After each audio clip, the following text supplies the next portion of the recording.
Greetings, Dapplings, and welcome back for a retaste of Orcs, the card deck building board game inspired tower defense game that I covered in the first taste around April this year. At the time it was version 0.7.1.7. We are now on 0.9.1.15, and I think it's high time that we check this game out. This now is in early access and available for you to pick up over on Steam. As always, links to where you can pick up the game will be in the video description down below, and I'll probably drop in a link to the original first taste so you've got a bit of a compare and contrast, because really what we're here for today is to check out what's happened in the coming up to about half a year's worth of development now since the demo that I checked out way back when. I am very happy to say I've had a quick look, and everything that was there before is now better.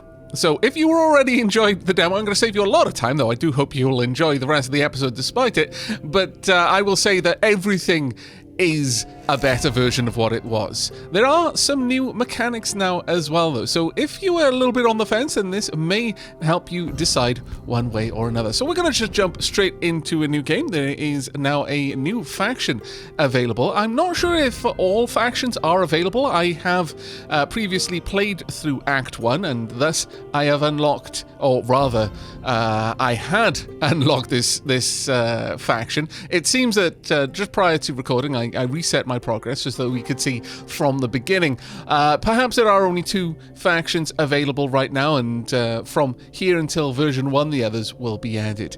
But you can play with very different decks at this point. Previously we checked out the Rune Wardens. We're going to be checking them out today as well, and just how they have changed, because I feel that's the best basis of comparison is checking out the same faction.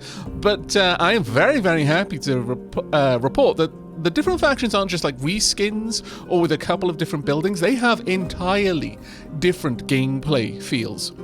The second faction here, the Dune Reavers, are all about armies and units rather than castles, which is the main kind of focus of the Rune Wardens. But here we are, a stoic order that protects the realm in the 10th war. Master builders and adepts of rune enchantments. Rune wield the focus. Runes can empower castles and warriors. Develop castles and warriors regiments can be expanded and share runes and auras. Very interesting indeed. We've got a deck of 20 cards that we can draw from, though we'll have 23. Some of them will be double ups. The darkest times have begun. The henchmen of the eternal enemy are already at the door. We cannot delay this any longer. If we don't deal with this source of malice, the kingdom will be left with not one stone upon another. You open the book and it shows you the enemy, and he's not alone. 3 guardians block your path. He stands there, balefully staring at you through the pitch black void that separates you. Very, very dire situation we find ourselves in. Now, as previously, you've got a couple of paths that you can take.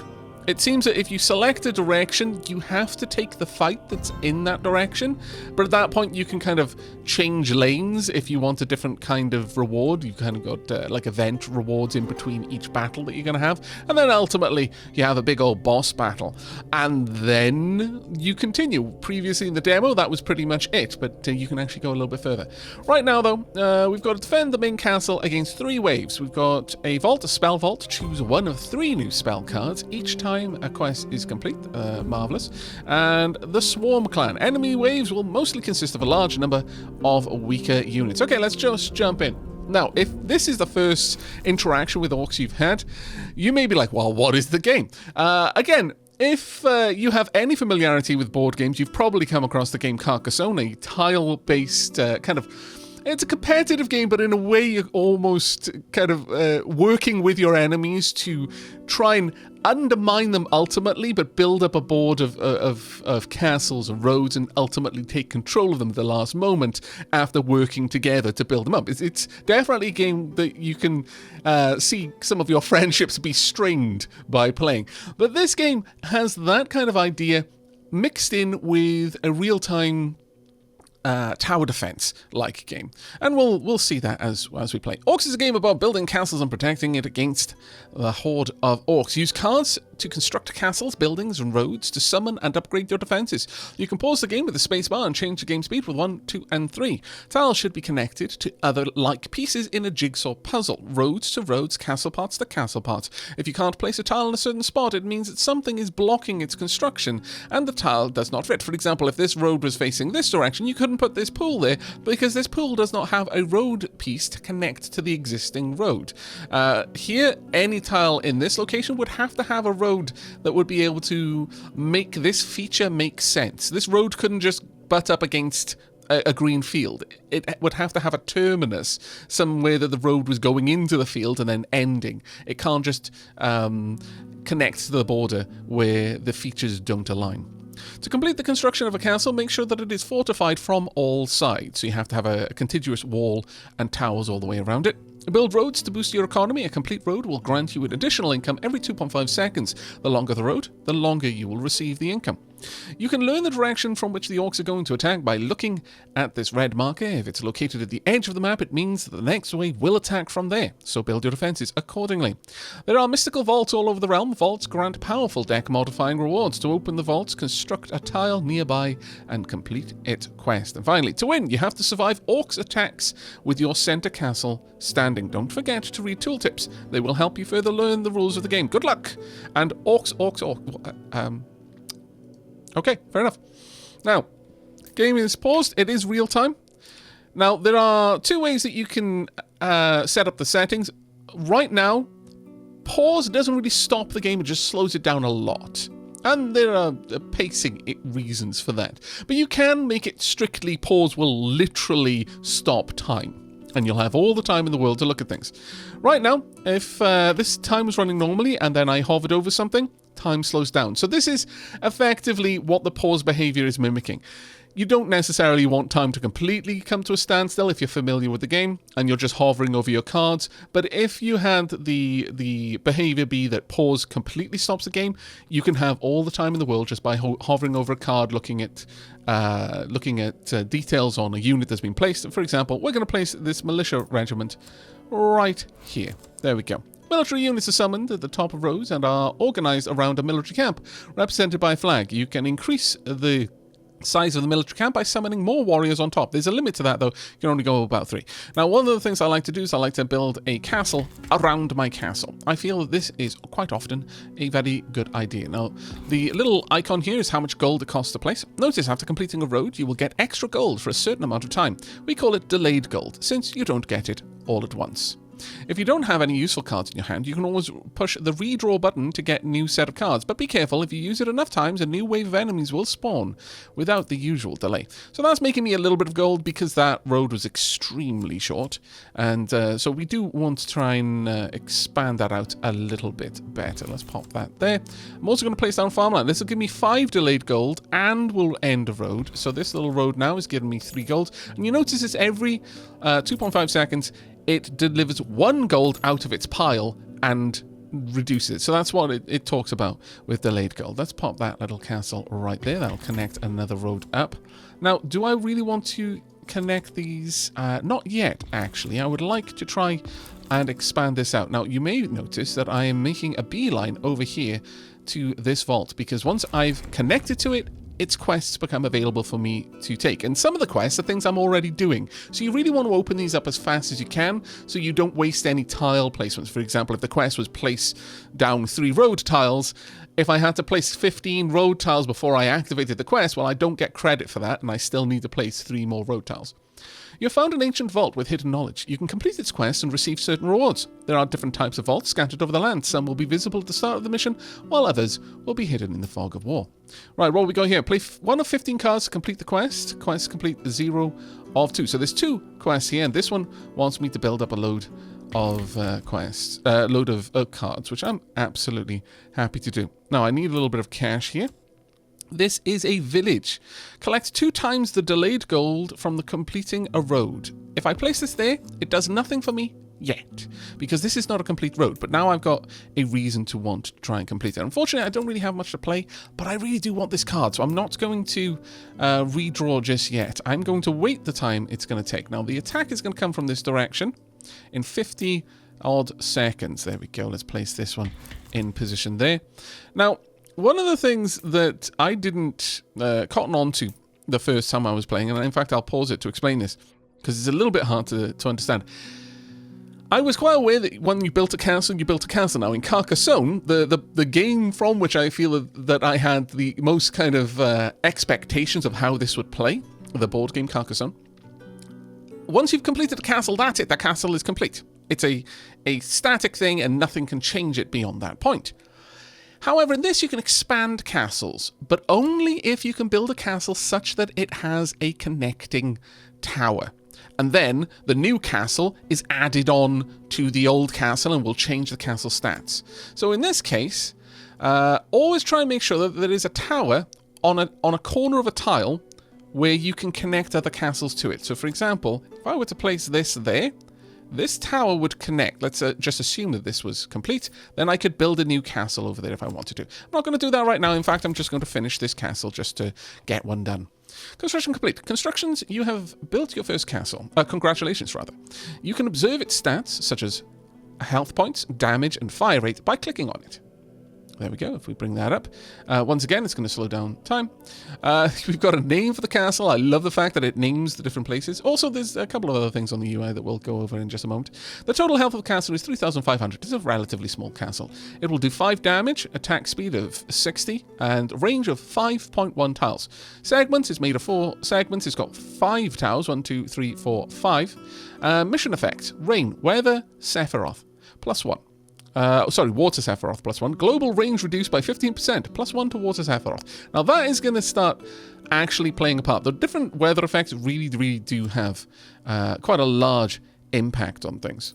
We just need another 3, and then we're going to finish off this little castle. Now this one is not going to be connected, so it will be its own castle. Another name. This is only has 1,400 hit points. Now when the enemies do attack, they are going to try and destroy the castles as they go through. So having larger hit points from bigger castles is generally a good idea. Also, the rune count changes. The amount of towers, the attacks come from the towers. Each tower fires at 5.1. At 60 fire rate and does the stated amount of damage. And if an enemy is within range of all of the towers, then it's that many towers multiplied doing the damage. Now, as for the Sephiroths, we've got wind here. So if I place down a Rune of Gust, it would add 20 attack speed to whatever I place it on. I can place it on a unit, or I can place it on a castle. However, this will then add this Sephiroth into play. And at certain thresholds of, once you've got like 5 wind Sephiroths, then it will increase the global range, well, at least for you. So all of your towers will then get a certain attack speed bonus, and there's different elements, and they all play into each other in interesting ways. Now, I would like to continue twisting this road for a little while. I would like to get out and build it into something. We've got a Rune of Rock there, more health, always useful, always very, very useful. My lord, this is a long road. I mean, I'm happy for it, but yikes, I no longer have anything to place. Okay, well, I need to wait on a little bit. Now, as I mentioned, you can expand out castles, and this is something that I wasn't completely aware of the first time I played the game. It certainly didn't help me out. Let's put it that way. We want to turn, but unfortunately I can't turn in that direction properly because the water is interfering. You can only place on some parts of the train rocks, and water might impede it. Notice the Orcs indicator is located at the side of the screen, making the next wave of enemies marking that the next wave of enemies will attack from this direction. Plan your development accordingly to this information so you can protect your town centre when the Orcs come. We're generally going to be fine. At this point, I guess I'm going to turn it around, and what I'm really hoping for at this stage is a connection, a farm or a town that I can use to end that road. This quest is complete. Don't forget to click on the vault once again to claim your reward. Be aware that vaults may contain more than one quest. Indeed, this one does, in fact. So let's go ahead and choose our reward. We get Rune of Morph. Upgrade 1 rune card in hand until the end of the battle, or the Rune of Frost. This little chevron there tells me that it's got 1 charge. I can only play it once. Damaged enemies move and attack 30% slower. That actually sounds like an amazing rune. I would happily accept it. At this stage, though, yeah, we don't really have any way that I can easily make money. This card will add a little bit of fire, and I can use it 4 times, but the death grow there means that when it's exhausted, it will upgrade the card and return it to our deck, which is a very important feature to remember about this. But this will give our tower a little bit of extra damage, and I would quite like that, so let's pop that in there. You notice now we've got a Fire Sephiroth. Once we have 5 of those in place, all damage will be increased by 50%. However, and I'm about to disappoint some of you, if I now place a Rune of Gust there, that replaces what Sephiroth this castle represents. Now, I could place several Runes of Gust in sequence, and that would increase the potency of it. If I placed a second one here, then this would be generating 2 Wind Sephiroths. But if I was then to place a Rune of Rock in there, so an Earth Sephiroth, it would just go back to 1 Earth Sephiroth. That is really important to remember. And finally we got a village, oh my lord. Right. These are making stupid amounts of cash. I'm still only getting an extra 1, 2, and 3 on top of the one that I already had, but they're going to be doing it for quite some time. And I'm also going to place this in there. So I'm now making stupid amounts of money. I'm very happy with this. Let's go ahead and place down a larger squad here. Also, oh, are they going to break that? That's very unfortunate. Play 5 of 45 cards. Okay, well, what I could try and do is something along here. I've paused the game, so as long as I have money to spend, then I can do things, but it doesn't look like we're really going to be able to do too much. Come on, more cash, please. Oh, thank goodness they're within range of the town. Okay, that's not too bad then. Let's build this out a little bit. What I would like very much to do is to protect this area, and I just need a little bit more cash. Come on, there we go, and boom, there we go. Got a new castle here now that's going to attack. We're going to place down a Rune of Rock here. Now, because these are 2 separate castles, they can have different elements, and your squads can also hold different elements. So this is producing a Wind Sephiroth. This one's now producing a Rock Sephiroth. You can have a look over, or rather an Earth one. If I get that up to 5, then all health on all of my units increases by a good amount, actually, a very good amount. Now, let's have a look. Where would I like to place? I think I'd like to place a farm here. That one, unlike the village, doesn't care about the length of the road. It just cares that the road is there. Also, we can expand out this little castle here by building this there, because it's going to share a tower, which is very much appreciated. There we go. Nice. The next attack is going to come in from this direction. Something I need to be aware of, definitely. I would exceedingly like to make a circular road here, because it'd be nice and long. Oh, that's marvellous. Right, Rune of Frost. Now, since this one, I don't really care too much how this one, if this one builds up a Sephiroth. I'm not really planning to try and get high amounts there, but we've just placed down the Rune of Frost there. Damage enemies, move and attack 30% slower. This one has given us 2 water. If I can get that up to 5, it'll give us a range of an extra 1. Now, the reason why it's given us 2 is that this is +1 to Water Sephiroth. The weather, because it's raining, means that when I placed a Water Sephiroth, it got a bonus. So you could factor that in if you particularly wanted to. Now, 3 is the maximum size of any group, but we've now got a fairly powerful group here that I'm going to want to try and build out a little bit further. How would I like to connect up here? Unfortunately, that's not really giving me a lot of good options, I'm going to be honest. Let's pop you there, going to pop another wall here. Let's just get a couple of smaller castles around. At this point, I'm going to add in a Flame Sephiroth, and I would really like to have a Gust Sephiroth somewhere. There we go, we've got all of them represented, at least all the ones that I'm aware of at the moment. Now, I would like to try and build out the roads down here, can I? Okay, so this is becoming a little bit more treacherous in a few ways. The water is making it difficult to place these tiles, but I will be able to get a curved road there at some point. This is the best road that we've got, so of course I'm going to use the Lord Share on that road in particular. Now, I would like to try and build this up a bit And if I can, I would love to curve it around. Now, the problem with doing that is it would mean that this castle would merge with this castle. And so it would, again, only have one elemental effect. But I'm generally okay with that. We are going to place an extra Earth Sephiroth down here just to showcase that now we've got 2 because I placed 2 in sequence. If I was to place anything else and then another Earth Sephiroth, it would go back to only being 1. It doesn't care how many came before. So that is really, really something you need to keep in mind in that regard. I could put a farmland tile here because that generates cash no matter what. Now, there's no place to play this card. There's no particular features that would merge well with it. It's a shame. But what I can do here is connect these. I've decided now that we're going to keep this as a wind Sephiroth there, I think. As for you, sure, let's pop one down there. Now, I believe the maximum you can get up to is 4 from a single tower. And so that is definitely something we need to bear in mind. Now, this one I am going to build out a little bit further. And this is just to increase the potency of this particular castle there. For now, I need a new road, I believe, somewhere to start a new road. So we'll start all the way down here. You've got to build off tiles that you already have, much like the board game, in fact. And at this stage, I'm going to spread out our forces. Actually, let's see where it's coming from next. The next wave is coming from down here, so I guess it doesn't matter. Now, that's used up the last chevron, so we've now got a discard pile of 6 cards. Interesting. I don't see... Oh, no, sorry. That's the... played cards are discarded into this pile. Where is the lost cards, though? Because some cards have been burnt up, and we're not going to be able to play them again this combat, and the warriors are one of those cards, sadly.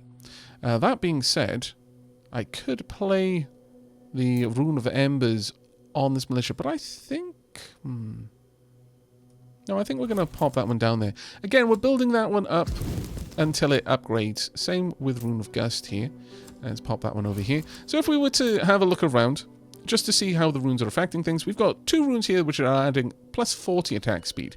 I've got only 1 here which is giving me plus 20. So this attack speed is of 80 there, but it's at 100 over here. But this one's only got a damage of 5, whereas this one's got a damage of 11.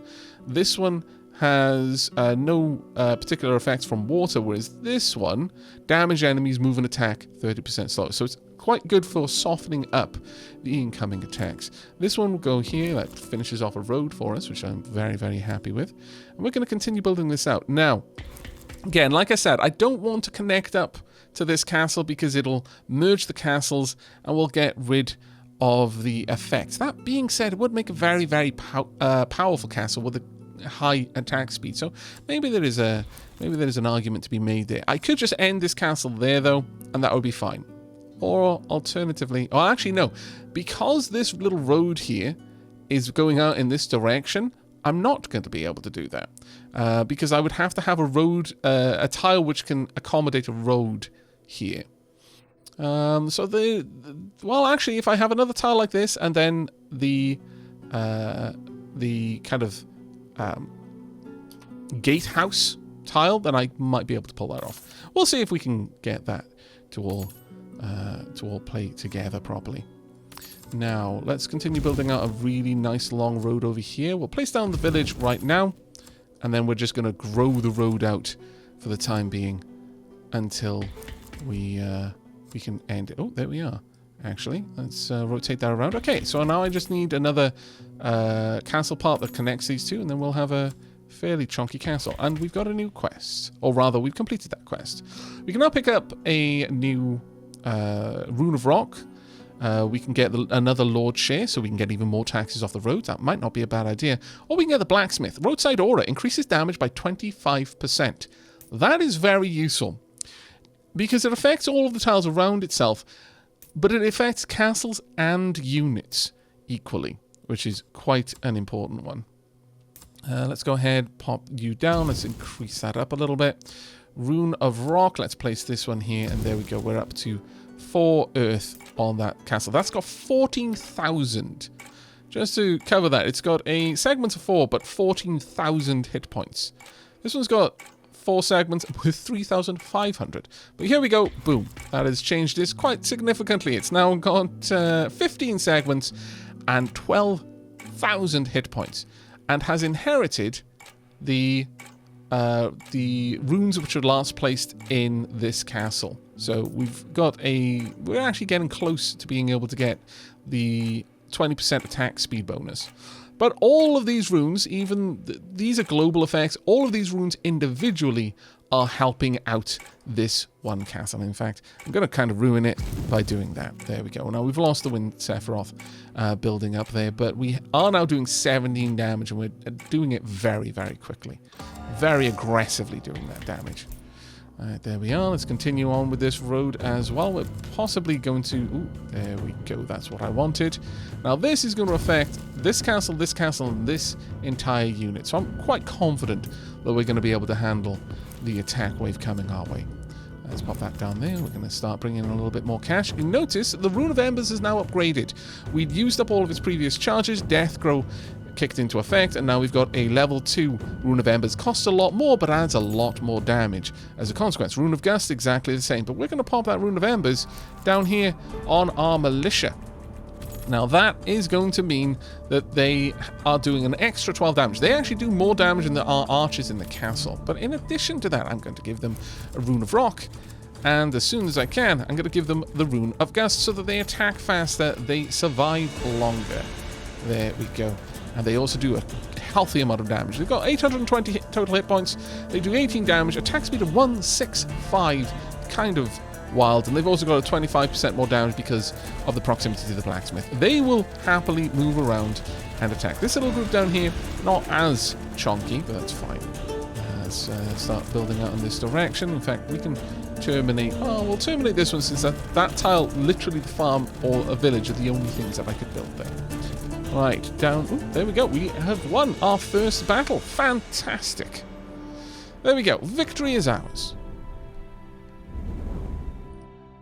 Now, we get to add to our deck. I can take another Rune of Embers. Notice this doesn't have Death Grow, however. That's only on the initial spells we had. But what I would like is another village. I feel that would help a lot. The Orcs have their own cards and their own deck. There are power-ups and curses which will be automatically cast before a wave arrives during a mission, making the Orcs stronger. Plan ahead and pick your poison because you choose what cards go into the deck. So, Orc Frenzy, all Orcs do 25% more damage, or spawn an additional pack of Orcs from the Shield Clan. Now, this is like our cards. They'll get played each combat, but they can't just keep being played. They'll have one of these cards, and then it's got one charge. However, once played, it affects the entire combat for the Orcs, and in the next battle, it will be refreshed. So, pick cards in not just the best choice that you've got right now, but in regards to how it's going to synergize with your previous choices. Otherwise, the end boss is going to be a real tough one. But I'm going to go for more shields. Spawn an additional pack of Orcs from the Shield Clan. And we've got another one as well, so they're getting 2 cards. So more swarms, spawn an additional pack of Orcs from the Swarm Clan, or spawn additional waves in the current mission. More Orcs, but later. I actually like to take this one. And the reason I like to take this one will prolong each mission, because you'll have more waves to fight. However, that will give you more time to complete all of the quests and get the most rewards out of the battle. Now, the icon tells you when it's going to be played. I believe each one also adds corruption to the world. Corruption both makes the game harder, but makes it more rewarding. And there are ways for you to increase corruption directly and ways for you to decrease corruption because of that. You might want to force the world to become harder so you get better, choicer loot from your rewards, but understand that the Orcs are going to get stronger as well. Or you might take the more safe approach of always trying to minimize corruption and accept that you're going to have much more bland rewards, but the Orcs are going to also grow in strength much more slowly. So this icon here tells us what wave the card will be played on. So both of these will be played in the very first wave. That's definitely worth bearing in mind. The Sword in the Stone. You're riding by the ruins of an old Median stronghold when one of your guards notices a curious sword planted into a stone in the middle of the castle yard. Fueled by curiosity, you dismount and examine the sword yourself. It looks like a typical old sword, but something tells you that there's a secret behind it. Leave the sword and move on. or pull the sword and give it to the record keeper. We would get an artifact. Artifacts are permanent items that provide bonuses for the rest of the campaign. Campaign, not battle, not turn, etc. The whole campaign. Basic sword. +2 damage to all units and buildings, and +1 Earth Sephiroth. I can see no reason not to grab that.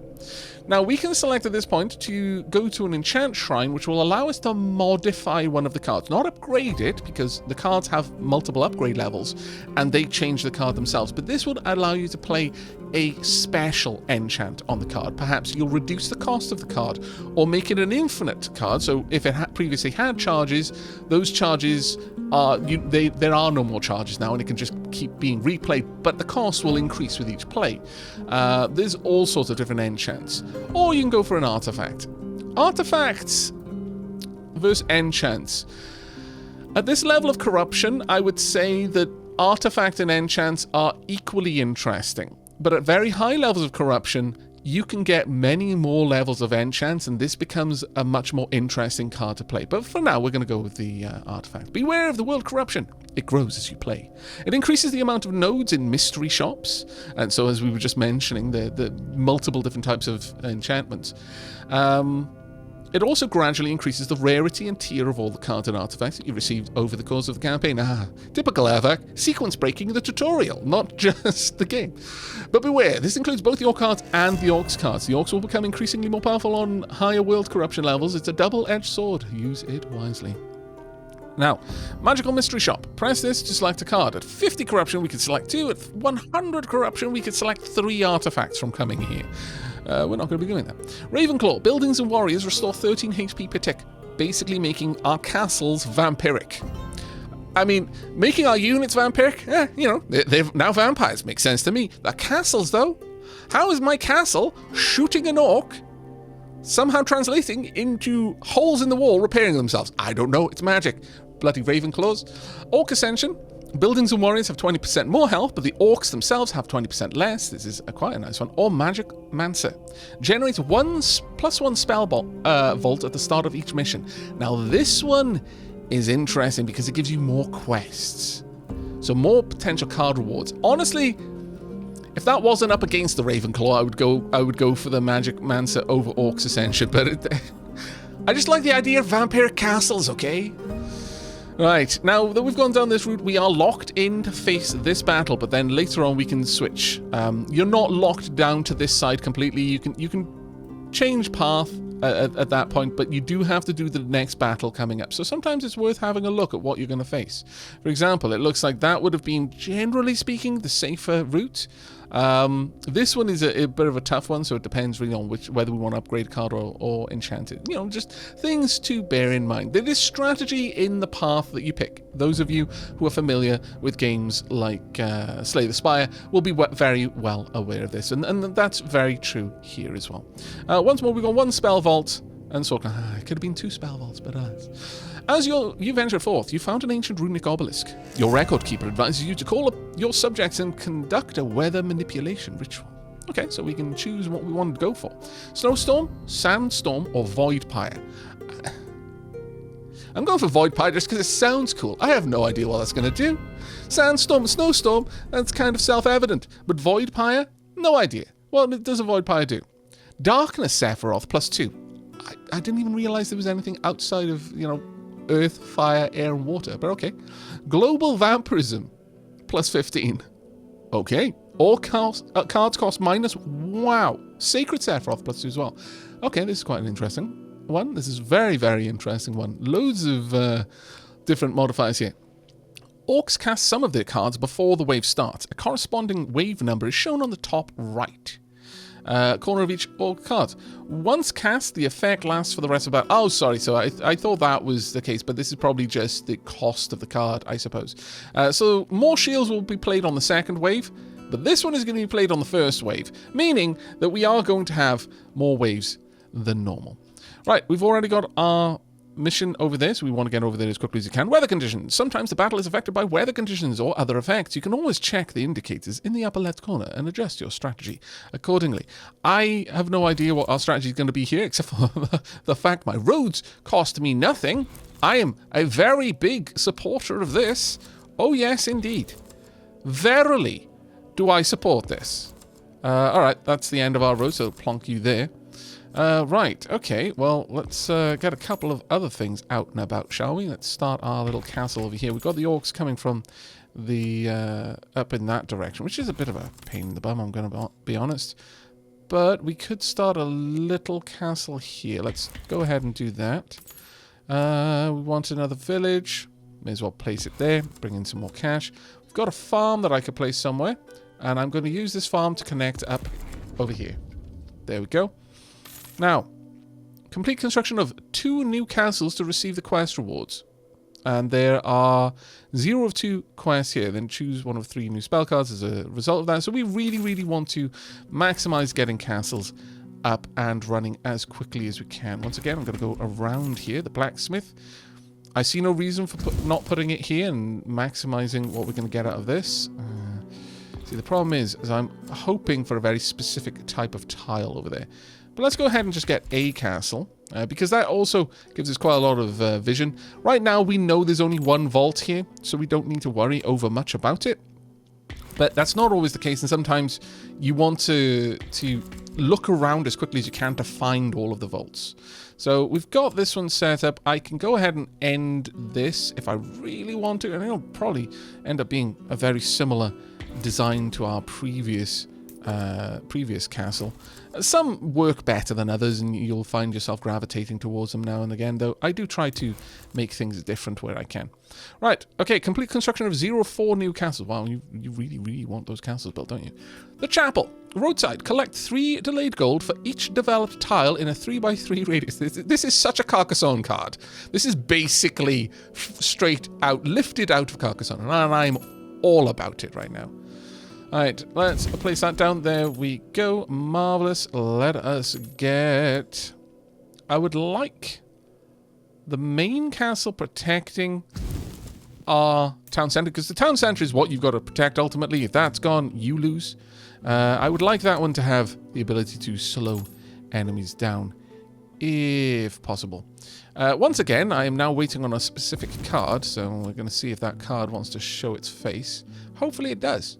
I'm rather hopeful at the very least. Let's pop you in there. It doesn't really matter in this location now. No, that is not the card we need yet. It could be. I could build it into it, so it's fine to place that there. This is where having a knowledge of the cards that are in play really helps out. Obviously, you can just have a look at your deck over here, and you can see the tiles. As you become more familiar with the game, you know how likely certain tiles are of showing up. But all of the information, you don't need to have played this through a couple of times to get the knack of this. You can just spend a while studying information. The information is always there. In much the same way in Carcassonne, you could just look at all the tiles before you put them into the bag and shuffle them. If you've got a particularly good memory, then you'll be able to plan your strategy around it. But for example, I know certain tiles, once they have used up all their charges, they're not going to be available for me again, or at least not cheaply. For example, there is a difference. Let's have a quick look if we've got an example of it. The curved road over here. That one is a level 2. It will always be there. This one has 2 charges. Now, there's no real difference between these cards, but some cards become more expensive at tier 2. Though, that being said, that one might only be tier 1. Only 1 because of the reduced cost. That said, though, we're literally looking at a card that only costs 0. So, some games will have a minimal threshold, but that's not the case in this one. But again, knowledge of the cards. There's the one we were looking for. Pop you there, and we can connect these up. Knowledge of the cards is useful to be able to play very quickly, but it's certainly not a prerequisite. You can just study the cards if you particularly want to know what's coming up next, and I do recommend it. It does make it a lot easier to plan your strategy. There we go. I guess this road could potentially be a very, very long one, turning in through there. I would like to add to this castle for now, though. There we are. There we go. Lovely. Okay, so this is a nice, strong castle here. Let's go for the Lord's share on this road. Let's get in a little bit of something. And I'm going to place down fire and wind and earth. There we go. We've got water over there. Maybe I should have popped it in there. Who knows? Maybe there would have been some strange kind of interaction. That would have actually been cool. Kind of a Loop Hero style hidden interaction. That would have been very much appreciated. But we're already getting so much. Feels a little bit rude to be like, oh, well, you could give me more. Right, more orcs but later. That's increased the amount of waves that we're going to have to face. And at this point I can place a chapel, and I know that it's going to generate quite a lot of cash because it's fully developed around it. Let's upgrade you a little bit further. I really want this to be a nice long road, and it's going to be able to be one, so we can plop that one in there. And at this point I could put another tower on the end of this road, and there we are. So much money coming in. Right, you're doing a pretty amazing job. You notice I can't add any more to this tile because that's as large as a group can be. Let's pop the Lord's Road over there. I would like some more flames if I could get them. Please and indeed, thank you. This can't be placed there, sad. I see. That tile there, because this tile is blocked with the sand dunes, can't contain that because it would have to have a road leading into that tile. Fair enough. Generally speaking, it's quite consistent in its rules, and if something can't go into a space, it's just a matter of looking around to find the reason why. Let's connect you up, and once we can connect this and terminate that castle in that section, now that will allow the castle to expand even further down there, which we will more than likely go for at some point. Continue building out. Have we got anywhere else I can place a chapel? Yes, indeed. We can place a chapel there. I love that the cards do have a different look to them. I like the variety. I think it adds a lot. Let's place a little bit of farmland right there. And there we go. This is now a very, very chunky castle. I approve greatly. I approve greatly. Right, so at the moment it does 23 damage. Attack speed is a little bit low. It's got a decent range though. Heals per hit 28. Heals per hit 28. Oh, of course, yeah, global vampirism has gone up by 15 on top of the 13 that we're getting from Ravenclaw. I was a little bit confused there, but again, like I was just saying, you know, just a matter of looking around and the answer should make itself apparent. We'll wait on that one though. I would like to get a little bit more damage over here, and let's increase the speed of attacks, and sure, we'll throw down some more earth. I'm not going for a particular Sephiroth. You can, and it is worth it, but it does require an extra layer of planning that I'm not really looking to add right now. You know what? Let's rotate that one in that direction. I'm creating a very specific design that I'm going to need to pop there. Right, what have we got? Ooh, Blast Tower. Now, this adds water element. Target castle. Area damage is 0.3. Tower upgrade. So it's going to change the types of attacks our towers make. Now, the interesting thing with this is if I play this on this castle and then I expand it, it won't affect the towers that are added after I play the card, which is a very, very interesting way of doing it, in my opinion. But where are we going to place you? I don't have that many spots. Well, I guess I could put it over there.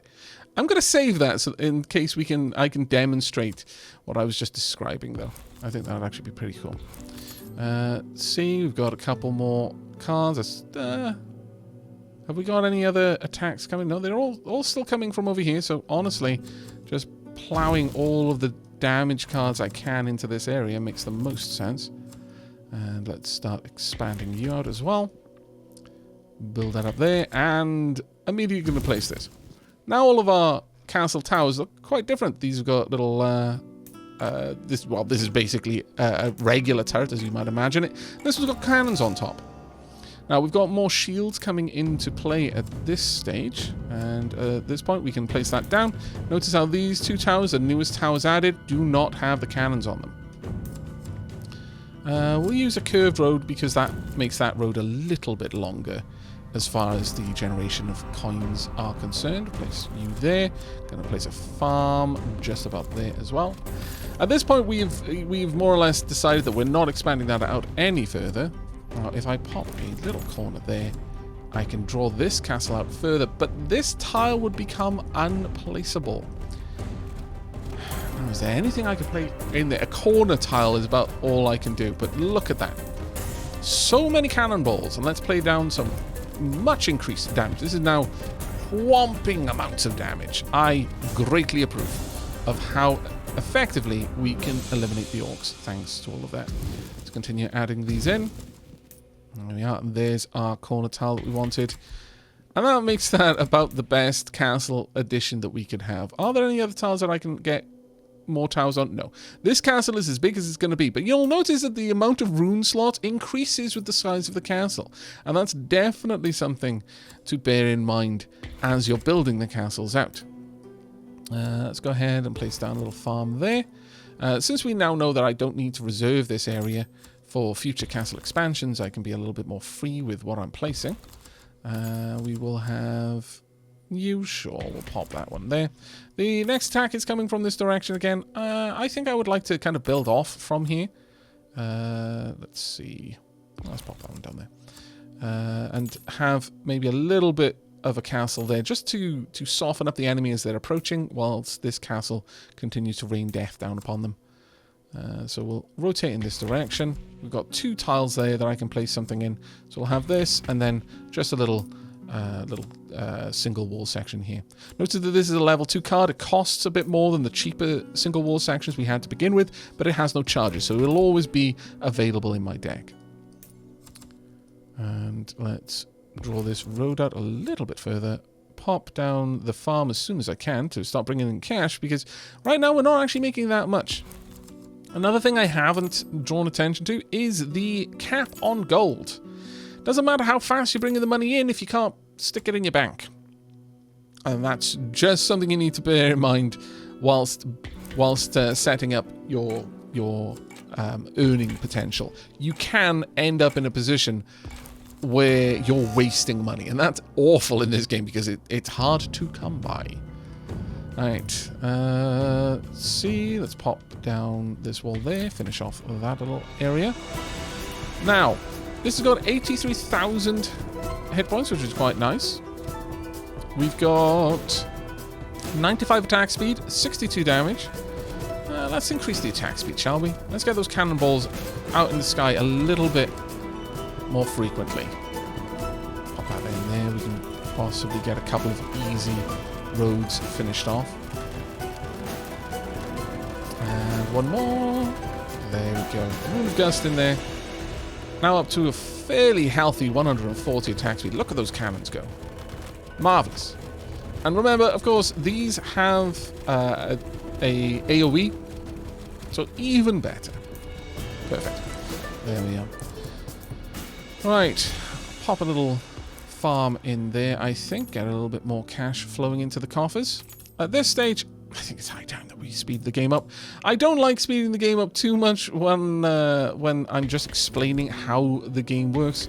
This game, of course, if you're familiar with similar games, and again, I've mentioned Carcassonne many times now, but it does bear repeating. This game has a lot in common with Carcassonne. So if you're familiar with Carcassonne, then a lot of what I'm doing here makes sense already. But for the sake of a retaste or first taste, as whatever the case may be, I do like to go a little bit of a slower pace. But at this point, I think we're pretty safe in just letting the orcs come in. Though I will slow down a little bit for the attack. You can just watch the carnage unfold. This tower is unupgraded. No. Let's get some upgrades on you, I think. There we are. Nice. Nice bit of health. And a decent amount of damage. Nothing compared to the damage that we're doing from over here. Still, because this castle is now large enough, the orcs are focusing on this castle first. You notice how they will take down a tower? That's what they're working on. They're trying to destroy the towers, and then they'll destroy the walls, get in, and start attacking the castle itself. If the castle should fall, don't worry. At the end of the attack wave, not just combat, but the attack wave itself, it'll be restored. So as long as you can make it through the wave, everything gets fixed. Corruption is up to 7 now. And let's see what we've got. 3-way crossroad. Maybe. Another single wall. Actually, not a bad choice. I would like that. Orcs regeneration. Ooh, I don't like giving them extra health. All orcs move and attack 20% faster. I'll go with the haste. Really dislike the idea of them regenerating. Your route brings you access to a vast field, filled with rusty weapons of another age, and craters left by the adept of void magic. Your royal advisor figures that some of the remains can be of use. Select a tile or a spell. I'll choose a faction tile.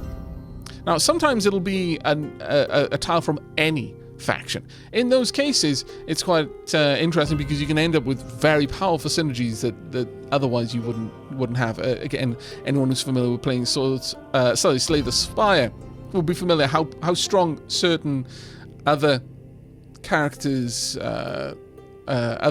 decks can be if you can manage to get them in yours. Now, we've got the connector wall. Always good to have these, but I think we're seeing it often enough. Padding out your deck with certain cards, sometimes it's worth adding in a duplicate because you've reduced how often you're going to see a certain card, but I don't think we're at that point yet. The Gold Metallurgy. Interactable. Cast one card on this building. Gain 1.5 times delayed gold, depending on the cost of the card. Okay. I mean, I'm okay with building it. Sure. Let's grab that and pop that into our deck. Right, at this point we can upgrade a card or we can get another enchantment. Again, we haven't got that much in terms of corruption, so it doesn't really matter too much to me. Let's go ahead and just upgrade a card, and at this point we can see what we've got available. Some cards will upgrade in very interesting ways. This one becomes at level 2, costs a lot more, but I'll gain 2.5 times the delayed cost, and it also has quite a large amount of hit points on it. I could upgrade a wall section. I would just remove the charges, but I would increase the cost. I can massively increase the cost of a blast tower, but the area effect is now 0.6. And the health that it will add to the castle is greatly increased. The raw damage it does is increased, and the range is increased. That's a very, very worthwhile card to look at. I could upgrade the blacksmith. This would give us 75% extra damage instead of 25. That's a huge increase. But one of the ones that I actually like doing a lot is upgrading my units. So we could go to a men-at-arms regiment instead of a militia regiment. This would give them the ability Fury, though it doesn't really tell me what that is, but it would drastically increase their health points, drastically increase their damage. Is there any other options for us? I don't think so. I'm happy with these cards having Death Grow. And no, I think ultimately it would come down to either upgrading the blast tower or the regiment. Typically, I prefer going for the regiments, but in this instance, sure, we'll go with the blast tower. There we go. Right, we've got 2 more battles, and then the boss, but unfortunately, we're all out of time. Perhaps we will see an extended retaste. That'll probably be the first game that I've ever done an extended retaste for, but if you are interested in seeing a little bit more of Orcs on the channel, then do let me know down in the comments, or with a like, or both, if you're feeling particularly spicy and you're trying to woo Saint Algorithmus. But that is going to be it for us for today. I really hope that you have enjoyed this episode, and I hope to see you in the next. But until then, and as always, do take care, everyone. Oh, and Tilly just came up to me as if to say take care as well. So, take care from both of us.